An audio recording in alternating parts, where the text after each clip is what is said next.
Viewers, நம்ப முடியாத விபத்துகள்ல இருந்து உயிர் பிழைச்ச 6 பேரை பத்தி தான் நம்ம இந்த வீடியோல பார்க்க போறோம். இந்த வீடியோவை பார்க்கும்போது நம்ம வாழ்க்கை எப்ப வேணாலும் எப்படி வேணாலும் மாறலாம்ங்கறத புரிஞ்சுப்பீங்க. இந்த வீடியோ பிடிச்சிருந்தா லைக் பண்ணுங்க, ஷேர் பண்ணுங்க. நம்ம சேனலை புதுசா பார்க்கறவங்க தமிழ் கலாட்டா நியூஸ் சேனலுக்கு சப்ஸ்கிரைப் பண்ணுங்க. கூடவே பக்கத்துல உள்ள பெல் ஐகானையும் கிளிக் பண்ணுங்க. நம்ம முதல்ல பார்க்க போறது அருண் ரால்ஸ்டன். ஏப்ரல் 2003ல அமெரிக்கால உள்ள கேனியோன்லாண்ட்ஸ் நேஷனல் பார்க்குக்கு போன அருண் ரால்ஸ்டன்ங்கற இவரு இந்த இடத்துல தனியா ஹைக்கிங் பண்ணிருக்காரு. இந்த இடத்தை பார்த்தா உங்களுக்கே தெரியும், கிட்டத்தட்ட 120 கிலோமீட்டருக்கு இந்த இடத்துல வெறும் பாறைகளும் மணல்களும் தான் இருக்குது. இங்க தனியா ஒரு கேமராவோட ஹைக்கிங் பண்ணிட்டு இருந்த இவரு ஒரு பாறை மேல கை வைக்கும்போது அந்த பாறை ஸ்லிப் ஆகி கீழே விழுந்து இவர் கை அந்த பாறைக்குள்ள மாட்டிக்கிச்சாம். கிட்டத்தட்ட 170 மணி நேரம், அதாவது 5 நாளைக்கு மேல இவர் இந்த பாறைக்கு நடுவுலயே மாட்டிக்கிட்டு இருந்திருக்காரு. நம்ம ஏஆர் ரஹ்மான் சார் மியூசிக் பண்ண 170 hours படத்தை கூட இவருக்கு நடந்த இந்த உண்மை சம்பவத்தை வச்சுதான் எடுத்தாங்க. 5 நாள் ஆகியும் இவரை காப்பாத்த யாருமே வரலன்னு உடனே இவர் பேக்ல இருந்த இந்த சின்ன டூலை வச்சு இவர் கையை இவரே கட் பண்ணிட்டு இந்த விபத்துல இருந்து உயிர் பழைச்சிருக்காரு. இவருடைய கையை இவரே கட் பண்ணிக்கும் போது பிளட் லாஸ்னால இவர் உயிர் போக கூட வாய்ப்பு இருக்குன்னு இவருடைய அப்பா, அம்மா, இவருடைய நண்பர்களுக்கும் வீடியோ மூலமா இவருடைய கடைசி மெசேஜை ரெக்கார்ட் பண்ணிட்டு இவருடைய கையை கட் பண்ணிருக்காரு. இது அவர் பாறைக்கு நடுவுல மாட்டிக்கிட்டு இருந்தப்ப ரெக்கார்ட் பண்ண உண்மையான வீடியோ. ஆனா இவருடைய கையை இவரே கட் பண்ணிக்கிட்டதுக்கு அப்புறம் அதிகமான பிளட் லாஸ் இல்லாம வேகமா ஒருத்தர் கிட்ட லிஃப்ட் கேட்டு ஹாஸ்பிடல்ல வந்து அட்மிட் ஆகி அதிர்ஷ்டவசமா உயிர் பிழைச்சிருக்காரு. அடுத்தது கெவின் பிலிப்ஸ். பொதுவா ஒரு முறை விபத்துல இருந்து உயிர் பிழைக்கிறதே பெரிய விஷயம். ஆனா ஸ்பெயின்ல இருக்கிற கெவின் பிலிப்ஸ்ங்கற இவரு 34 முறை பேராகிளைடிங் விபத்துகள்ல இருந்து உயிர் பிழைச்சிருக்காரு. ஏன்னா இவருடைய வேலையே பேராஷூட்டுகளை தயாரிக்கிற நிறுவனங்கள் உருவாக்குற புது மாடல் பேராஷூட்டுகளை ரியலா டெஸ்ட் பண்ணி பாக்குறதுதான். இது வரைக்கும் 34 முறை இவர் டெஸ்ட் பண்ண பேராஷூட்டுகள் வேலை செய்யாம போயிருக்காம். இந்த வீடியோல கூட பாருங்க, கீழே விழுந்து இறந்து போக போற கடைசி ஒரு செகண்ட்ல இந்த சேஃப்டி பேராஷூட்டை ஓபன் பண்ணி இவர் உயிர் பிழைச்சிருக்காரு. இந்த மாதிரி ஒரு முறை 2 முறை இல்லங்க, நிறைய முறை தரையில மோத போற கடைசி நிமிஷங்கள்ல இவர் சேஃப்டி பேராஷூட்டுகளை ஓபன் பண்ணி உயிர் பிழைச்சிருக்காரு. இவருக்கு 12 முறை கால்கள் உடைஞ்சிருக்காம். ஆனாலும் இப்ப வரைக்கும் இந்த ஆபத்தான வேலையை விடாம இப்பவும் இதே வேலையை தான் செஞ்சிட்டு இருக்காரு. அடுத்தது ஜூலியன் கோப்கே. டிசம்பர் 24, 1921 அன்னைக்கு ஜூலியன் கோப்கேங்கற இவங்க லான்ஸ் ஆஃப் 508 விமானத்துல போயிட்டு இருக்கும்போது இந்த விமானத்தை மின்னல் தாக்கி இந்த விமானம் அமேசான் காட்டுக்கு நடுவுல விழுந்திருக்கு. அப்ப இவங்களுக்கு வெறும் 17 வயசு தான். இவ்வளவு பெரிய விமான விபத்துல இருந்து உயிர் பிழைச்ச இவங்களுக்கு உடம்புல ஏகப்பட்ட எலும்புகள் டேமேஜ் ஆகி இருக்கு. ஆனா இவங்க அந்த நிலைமையிலயும் அமேசான் காட்டுல 11 நாள் காட்டுக்குள்ள கிடைக்கிற உணவுகளை சாப்பிட்டு உயிரோட வாழ்ந்திருக்காங்க. இவங்களுடைய லைஃப் ஸ்டோரிய புக்காவும் எழுதியிருக்காங்க, சிலர் படமாவும் எடுத்திருக்காங்க. இவங்களாவது பரவாயில்லங்க, 17 வயசுல 11 நாள் தான் அமேசான் காட்டுல தனியா வாழ்ந்தாங்க. இப்ப ரீசெண்டா ஜனவரி 2023ல இதே மாதிரி HK2083ங்கற இந்த விமானம் அமேசான் காட்டுக்குள்ள விபத்துக்குள்ளாச்சு. அமேசான் காடு மிகப்பெரிய காடுங்கிறதுனால 150 ராணுவ வீரர்கள் 40 நாளா அமேசான் காட்டுக்குள்ள தேடிதான் இந்த 4 குழந்தைகளையும் கண்டுபிடிச்சாங்க. இதுல ஒரு குழந்தைக்கு வயசு 13, இன்னொரு குழந்தைக்கு வயசு 9, இன்னொரு குழந்தைக்கு வயசு 4, கடைசியா இருந்த குழந்தைக்கு வெறும் 1 வயசு தான். யோசிச்சு பாருங்க, இந்த ஆபத்தான அமேசான் காட்டுக்குள்ள இந்த 4 குழந்தைகளும் 40 நாளா கிடைக்கிற உணவுகளை சாப்பிட்டு உயிரோட இருந்திருக்காங்க. இந்த குழந்தைகள் உயிர் பிழைச்சதை இவங்க குடும்பத்தால கூட நம்ப முடியல. இந்த 13 வயசு பொண்ணு 40 நாளா இந்த 1 வயசு குழந்தைக்கும் உணவு கொடுத்து இந்த 1 வயசு குழந்தையையும் காப்பாத்தி இருக்கு. இந்த காட்டுல மனிதர்களையே கொண்டு சாப்பிடுற ஆதிவாசிகள் கூட இருக்காங்களாம். ஆபத்தான இந்த அமேசான் காட்டுல இந்த 4 குழந்தைகள் மட்டும் உயிர் பிழைச்சதை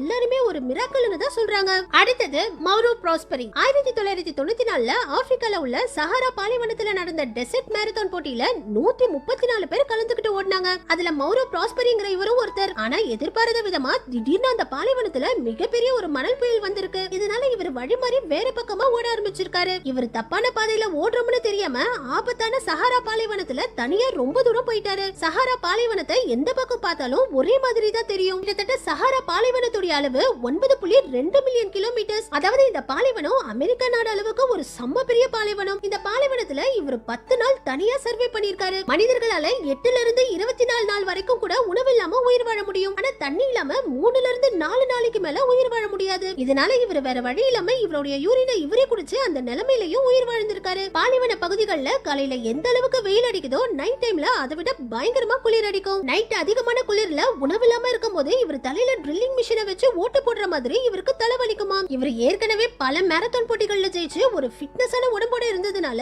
அந்த ஒரு கடினமான குளிரையும் இவர் சர்வே பண்ணி உயிர் பிழைச்சிருக்காரு. இந்த மாதிரி பாலைவன பகுதிகள்ல வழிமாறி காணாம போன 99 பேர் இறந்துதான் போயிருக்காங்களாம். ஆனா இவர் மட்டும் அதிர்ஷ்டவசமா 10 நாள் பாலைவன பகுதியில இவருடைய யூரினையே குடிச்சு அங்க வந்து ஒரு பறவைய வேட்டையாடி சாப்பிட்டு உயிர் பிழைச்சிருக்காரு. அடுத்தது ரெட் வில்ஸ். புளோரிடால இருக்கிற 16 வயசான ரெட் வில்ஸ்ங்கற இந்த பொண்ணு 2016ல ஜெசிகா பாரடைஸ் பீச்சுக்கு போய் குளிச்சிட்டு இருக்கும்போது திடீர்னு ஒரு ஷார்க் மீன் வந்து இவங்களுடைய இடது காலை கடிச்சு துண்டா எடுத்திருக்கு. பொதுவா ஷார்க் மீன்கள் ரத்த வடைய பாத்துருச்சுன்னா அதுக்கப்புறம் வெறித்தனமா கடிக்க ஆரம்பிச்சிடும். ஆனா நல்ல வேளையா பக்கத்துல பக்கத்துல இருந்த இந்த பொண்ணுடைய அண்ணன் ஷார்க்மீன் இந்த பொண்ணை கடிச்ச அடுத்த செகண்டே டக்குன்னு இந்த பொண்ணை கரைக்கு தூக்கிட்டு வந்து இந்த பொண்ணுக்கு அதிகமா ரத்தம் வெளியேறாம இந்த பொண்ணுடைய காலை துணியை வச்சு கட்டி வேகமா ஹாஸ்பிட்டலுக்கு கூட்டிட்டு வந்து அட்மிட் பண்ணி இந்த பொண்ணோட உயிரை காப்பாத்திருக்காரு. Unexpected moments. இந்த குழந்தை சைக்கிள் ஓட்டும் போது கண்ட்ரோல இழந்து வேகமா வந்து போஸ்டர் கம்பத்துல முட்ட போற நேரத்துல இவர் இந்த குழந்தைய கரெக்ட் டைம்ல காப்பாத்திட்டாரு. இந்த ஆள பாருங்க, ஜஸ்ட் மிஸ்ல இந்த பஸ்ல மோதாம தப்பிச்சிட்டாரு. இந்த வீடியோல இந்த லேடி கரெக்டா குப்பை போட போற நேரத்துல இந்த மரம் சாஞ்சு இந்த லேடிக்கு ஒரு இன்ச் பின்னாடி விழுந்திருக்கு. இது கூட பரவாயில்லங்க, இந்த லேடி கை குழந்தைய வண்டியில வச்சு தள்ளிட்டு போயிட்டு இருக்கும்போது இந்த மரம் சாஞ்சு இவங்க குழந்தைக்கு கொஞ்சம் முன்னாடி விழுந்திருக்கு. இந்த ரெண்டு சைக்கிளிஸ்டும் சைக்கிளை ஓட்டிக்கிட்டு இந்த ட்ரெயின் டன்னலுக்குள்ள போகும்போது திடீர்னு ஆப்போசிட்ல ட்ரெயின் வந்துருச்சு. ஆனா நல்ல வேளையா இவர் இந்த சைக்கிளை போட்டுட்டு வேகமா வெளியில ஓடி வந்து இந்த ட்ரெயின்ல அடிபடாம தப்பிச்சிட்டாரு. இந்த குழந்தைங்க கூட பின்னிட்டு இருக்கும்போது கரெக்டா இந்த தூண் இந்த குழந்தைங்க மேல விழாம கொஞ்சம் தள்ளி விழுந்திருக்கு. இதே மாதிரி இவர் இந்த தூண் மேல இருந்து இந்த சீலிங்க கட் பண்ணும்போது இந்த இடம் மொத்தமா இடிஞ்சு விழுந்தும் இவர் அதிர்ஷ்டவசமா தப்பிச்சிட்டாரு. வீடு கட்டுற கல்லுங்களை ஏத்திட்டு போன இந்த லாரியில இருந்து விழுந்த கல்லுங்க கரெக்டா இந்த பைக் கிராஸ் பண்ண அடுத்த செகண்டே கீழே விழுந்து நொறுங்கி இருக்கு. இவர் ஏணில இருந்து கீழே விழுந்தாலும் கரெக்டா சேஃபா லேண்ட் ஆயிட்டாரு. இந்த கம்பி கொஞ்சம் முன்னாடி விழுந்திருந்தா இவர் மண்டையே சிதறி இருக்கும். இதே மாதிரி இந்த ஐஸ் கட்டி ஒரு செகண்ட் லேட்டா விழுந்திருந்தா இவங்க ரெண்டு பேர் தலையில இருந்தா விழுந்திருக்கும். ஹைவேஸ்ல போட்டிருந்த இந்த லாரியோட டயர் திடீர்னு கழண்டு ரோட்ல தனியா ஓடி இருக்கு. ஆனா நல்ல வேளையா இந்த டயர் அந்த பக்கமா வந்த எந்த கார்கள் மேலயும் மோதல.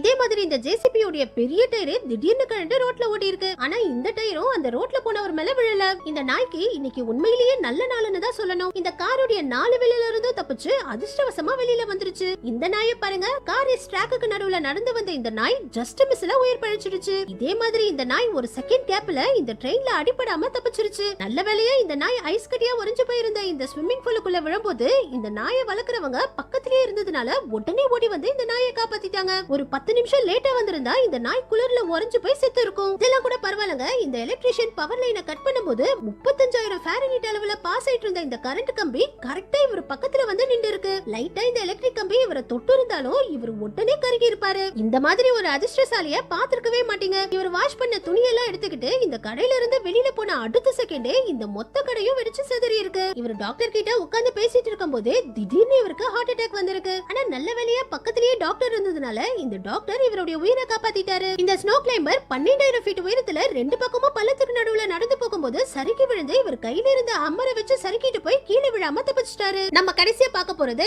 Angela Hernandez. 2018ல ஒரு நாள் ஏஞ்சலா ஹெர்னாண்டஸ்ங்கற இவங்க கலிபோர்னியால உள்ள கிளிஃப்ட் ரோட்ல வண்டி ஓட்டிட்டு போயிட்டு இருக்கும்போது திடீர்னு வண்டி ஸ்கிட் ஆகி காரோட 300 ஃபீட் பள்ளத்துல போய் விழுந்திருக்காங்க. இந்த விபத்துல இவங்க அதிர்ஷ்டவசமா உயிர் பிழைச்சிருந்தாலும் மேல இருந்து கீழே விழுந்ததுல இவங்களுடைய 2 கால்களும் டேமேஜ் ஆகி இவங்களால ஒரு ஸ்டெப் கூட நகர முடியாம விழுந்த இடத்துலயே 7 நாளா உணவே இல்லாம கிடந்திருக்காங்க. நல்ல வேளையா இவங்க கார்ல இருந்த தண்ணி பாட்டில்ல ஃபுல்லா தண்ணி இருந்ததுனால அந்த 7 நாளும் தண்ணியை குடிச்சு மட்டுமே உயிர் வாழ்ந்திருக்காங்க. போலீசால கூட 7 நாளா தேடியும் இவங்களை கண்டுபிடிக்கவே முடியலையா. கடைசியில 7 நாள் கழிச்சு இந்த ரோட்ல போன இந்த கப்பிள்ஸ் எதிர்ச்சியா இவங்க விழுந்த இடத்துல வண்டியை நிறுத்திட்டு கீழே பார்க்கும்போது இவங்க உயிருக்கு போராடிட்டு இருந்திருக்காங்க. உடனே ஆம்புலன்ஸ்க்கு கால் பண்ணி இவங்களுடைய உயிரை காப்பாத்திருக்காங்க. இதுக்கு முன்னாடி இதே பள்ளத்துக்குள்ள 2 பேர் காரோட விழுந்திருக்காங்களாம். ஆனா அவங்க 2 பேருமே உயிர் பழைக்கல. இவங்க மட்டும் தான் காரோட இவ்வளவு உயரத்துல இருந்து விழுந்தும் உயிர் பழைச்சிருக்காங்க. ஓகே வியூவர்ஸ், இவங்க எல்லாரும் உயிர் பழைச்சத பத்தியும் நம்மளுடைய நிலையில்லாத வாழ்க்கைய பத்தியும் நீங்க என்ன நினைக்கிறீங்கன்னு கமெண்ட்ஸ்ல சொல்லுங்க. இந்த வீடியோ பிடிச்சிருந்தா லைக் பண்ணுங்க, ஷேர் பண்ணுங்க. நம்ம சேனலை புதுசா பாக்குறவங்க தமிழ் கலாட்டா நியூஸ் சேனலுக்கு சப்ஸ்கிரைப் பண்ணுங்க. கூடவே பக்கத்துல உள்ள பெல் ஐகானையும் கிளிக் பண்ணுங்க.